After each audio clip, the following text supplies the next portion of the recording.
साथियों नमस्कार। समस्त भारतवर्ष के होमगार्ड जवान, नगर सैनिक जवानों को, जन जन कोटि को हाथ जोड़ के प्रणाम। साथियों, आपको ये तो मालूम है ही कि भाई होमगार्ड, नगर सैनिक, बंधुआ मजदूर से भी बुरी व्यवहार किया जा रहा है। चाहे वो जिला कमांडेंट हो, चाहे माननीय पुलिस अधिकारी हो, चाहे राज्य सरकार हो, चाहे भारत सरकार हो, कोई भी किसी प्रकार की कोई भी दुख की गाथा सुनने के लिए तैयार नहीं है। कोई भी राजनीतिक पार्टी आए और आया 1945-46 से अस्थायी सरकार, सथाई सरकार, अनेक पार्टियां आई, नहीं तो कोई राज्य के माननीय मुख्यमंत्री और न केंद्र के कोई मंत्री इसकी आवाज़ उठाने में असमर्थ है। करीब 300 साल से गुलाम इस संस्था का सुनवाई नहीं किया जा रहा। साथियों, एरियल छत्तीसगढ़ की भी खबर आ रही है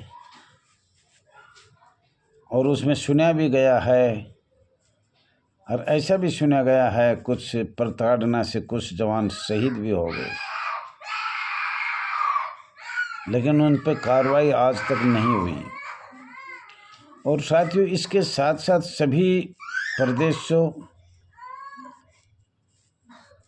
को अपनी समस्याओं को लेकर अलग अलग हाई कोर्ट अब अपने राज्य में जाना होता है। उसके बाद माननीय सर्वोच्च न्यायालय में भी सभी स्टेट जाएंगे। जो भी नहीं जाएगा उसका न तो एरियल मिलेगा, न उसका वेतन बढ़ेगा, न उसको कोई सुविधा नहीं मिलेगी। मतलब एक पर्सन छोटा सा को PRPF फंड को भी लेके जाए या वर्दी के बारे में जाए या छुट्टी के बारे में जाए तो वो वहाँ माननीय सर्वोच्च न्यायालय तक जाना होता है। अधिकारियों को पता है कि हम तानाशाही जो करना है वो करते रहेंगे, ये कब तक जाएंगे। तो साथियों, ये संघर्ष तो आपको, एकता का परिचय, ये संघर्ष तो आपको करना ही होगा। जब तक ये संस्था में सुचारू रूप से एक सरकारी कर्मचारी की सुविधा ना मिले, जब तक हमें ये करना होगा। क्योंकि अंग्रेजों के समय जल्लाद क्या करते थे, उससे भी बुरा काम हो रहा है, व्यवहार हो रहा है। अब देखो, एक प्रदेश हाई कोर्ट चला गया तो उस दूसरे प्रदेश से उस हाई कोर्ट का फैसला भी नहीं मानते। अलग अलग प्रदेशों के अलग अलग हाई कोर्ट के अलग अलग फैसले हैं, और प्रत्येक प्रदेश और केंद्र शासित प्रदेशों को माननीय सर्वोच्च न्यायालय जाना पड़ेगा, क्योंकि अलग अलग प्रदेशों में अलग अलग नियम है, केंद्र शासित प्रदेशों में अलग नियम है, विंग बॉर्डर में अलग नियम है। इसलिए बड़ी दुखदायी गाथा है, इसको कोई सुनना नहीं चाहता। वैसे भारतवर्ष में ये कहते हैं सुप्रीमो माननीय सर्वोच्च न्यायालय का फैसला पूरे भारत में मान्य होता है, और आपको भी सुना होगा, हमने भी सुना है। क्या इस प्रश्न पे कोई सरकार बात करने के लिए तैयार है? नहीं है। इस चैनल के माध्यम से हमने बार बार कहा है, जब माननीय सुप्रीम कोर्ट 1, 2 प्रदेश, 3 प्रदेश चले गए समान कार्य समान वेतन को लेकर, 4 चले गए या 5 चले गए, सभी गए हैं, फिर भी वो समान कार्य समान वेतन पूरे भारत में लागू नहीं है। कोई भी एक कानून बनाए तो उसी को लेकर हर प्रदेश को, हर जिले को माननीय हाई कोर्ट, माननीय सुप्रीम कोर्ट में जाना होगा। या कैसी सुप्रीम पावर है? ये अंग्रेजों की है। या साथियों, मैं गलत कह रहा हूं तो माननीय सुप्रीम कोर्ट का फैसला तो पूरे भारत में लागू होना चाहिए, किस कारण से नहीं किया जा रहा? साथियों, ये आपको पता है कि इन सभी समस्याओं को लेकर, अधिकारियों की प्रताड़ना को लेकर जवान शहीद हो रहे हैं, आत्महत्या कर रहे हैं।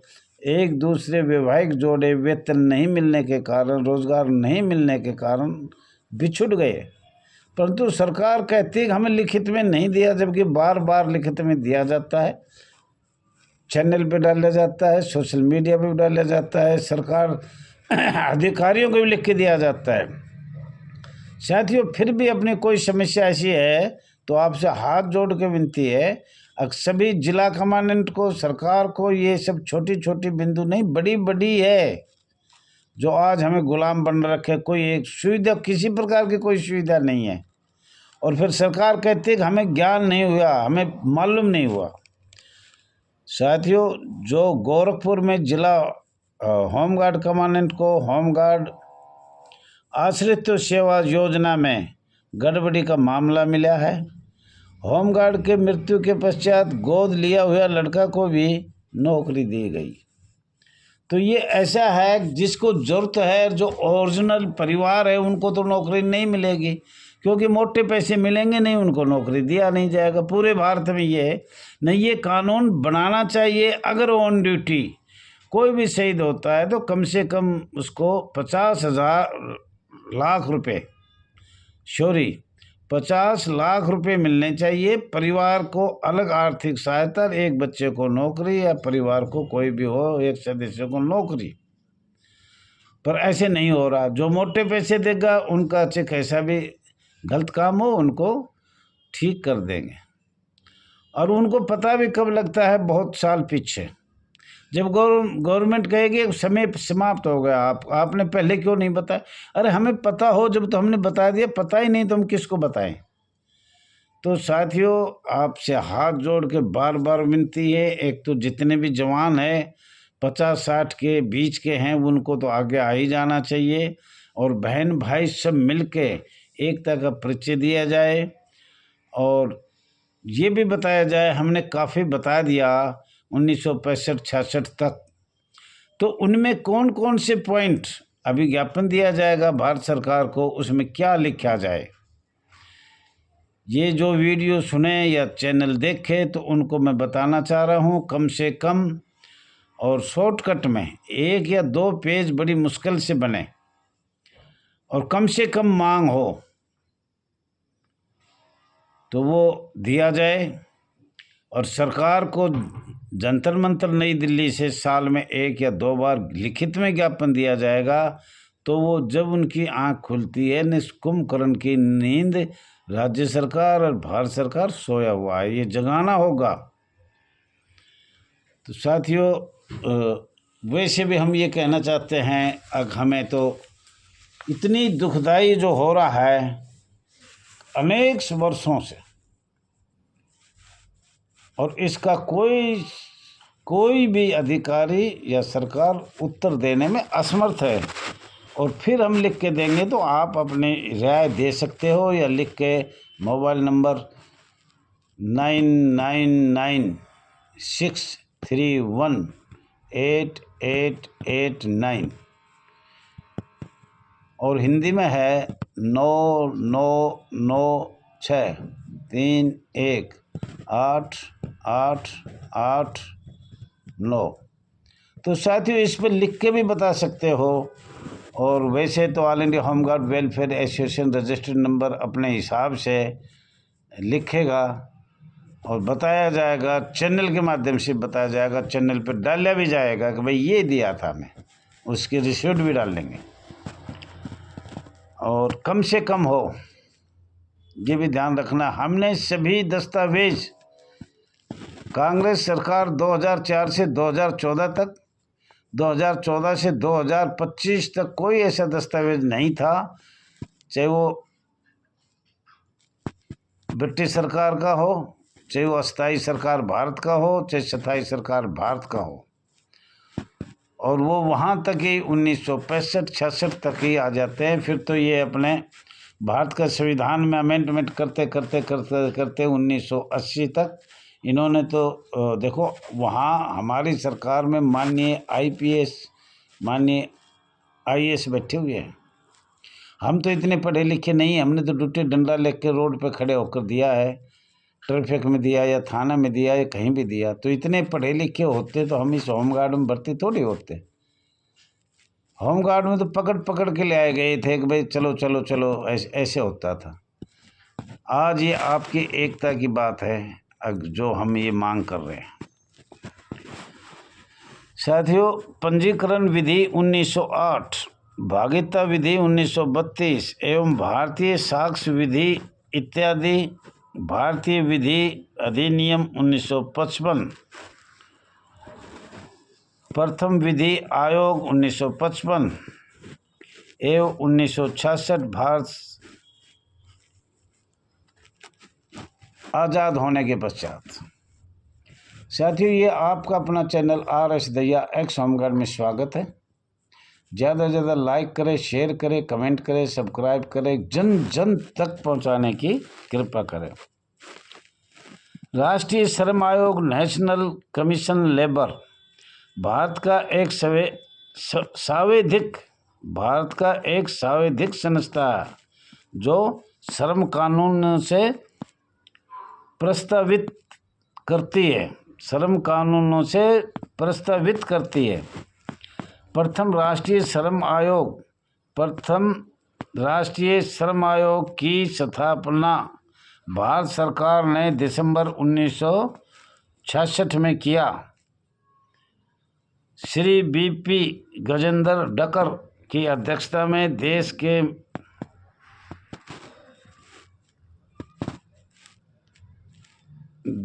के तथा श्रमिकों के मध्य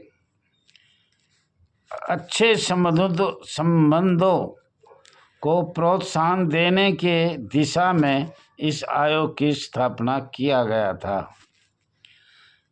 श्रम संबंधित समस्याओं के अध्ययन के लिए 37 अध्ययन दल व समितियां नियुक्ति की थी। आयोग को अपनी रिपोर्ट अगस्त 1969 में सरकार को सौंप दी थी, परंतु 1970 में क्या हुआ वो भी आपको बताया जाएगा। साथियों, द्वितीय राष्ट्रीय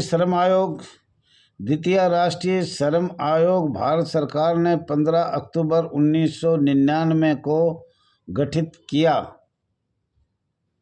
जो रविंद्र वर्मा को इसका अध्यक्ष नियुक्त किया गया, परंतु आज तक मालूम ही नहीं हुआ कि आयोग की रिपोर्ट क्या थी, क्या है और क्या इसमें संशोधन किया गया। श्रम कानूनों का उद्देश्य क्या है। नीति आयोग 1 जनवरी 2015 भारत सरकार का थिंक टैंक है, जिसे योजना आयोग प्लानिंग कमीशन की जगह 1 जनवरी 1915 में बनाया गया था, जिसके अध्यक्ष माननीय प्रधानमंत्री होते हैं और इसमें उपाध्यक्ष और CEO शामिल होते हैं।